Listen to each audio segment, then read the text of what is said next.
Kõik lapsevanemad tahavad, et nende lapsed oleksid rõõmsad ja terved. Ometi on ka lastel tervisemuresid, vahel päris tõsiseid.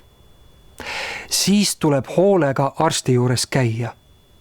Kes siis veel peaks haige lapse eest hoolitsema ja temaga arsti juures käima, kui mitte tema vanemad?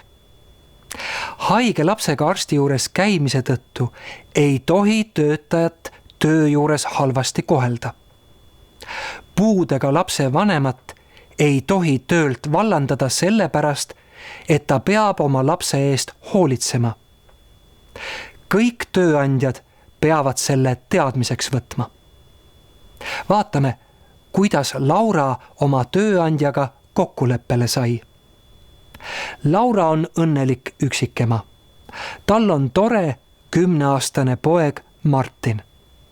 Martin elab tavalise lapse elu. Ta käib koolis ja armastab joonistada. Emal ja pojal on ainult üks suur mure. Martinil on puue. Tal on süda haige. Südamehaiguse pärast peab Laura Martiniga aeg-ajalt käima arsti juures. Arstid kontrollivad Martini tervist ja ravivad teda. Arstid annavad lootust, et Martini tervis paraneb, kui teda õigesti ravida. Ühel päeval peab Laura jälle minema pojaga arsti juurde. Kuid sel samal päeval peab Laura ka tööl olema. Laura palub tööandjalt luba sellel päeval 3 tundi varem töölt lahkuda. Muidu ei jõuaks ta lapsega arsti juurde. Laura lubab teistel päevadel kauem tööl olla. Tööandja aga ei luba Laural varem lahkuda. Laura on sunnitud tööandjale rääkima, et tema lapsel on puue. Puude tõttu on hädavajalik arstide juures käia. Selle arsti vastuvõtule on pikk järjekord. Pika järjekorra tõttu ei saa Laura vastuvõtu aega ümber vahetada.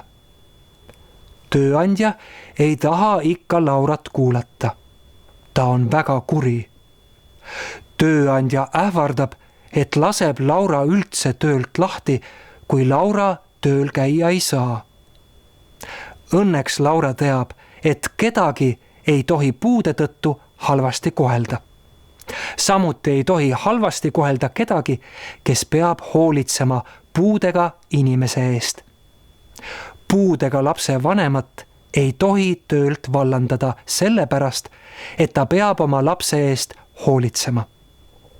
Laura jääb rahulikuks ning tuletab tööandjale meelde, et lapsega arsti juurde mineku tõttu ei tohi teda kui puudega lapse ema küll vallandada.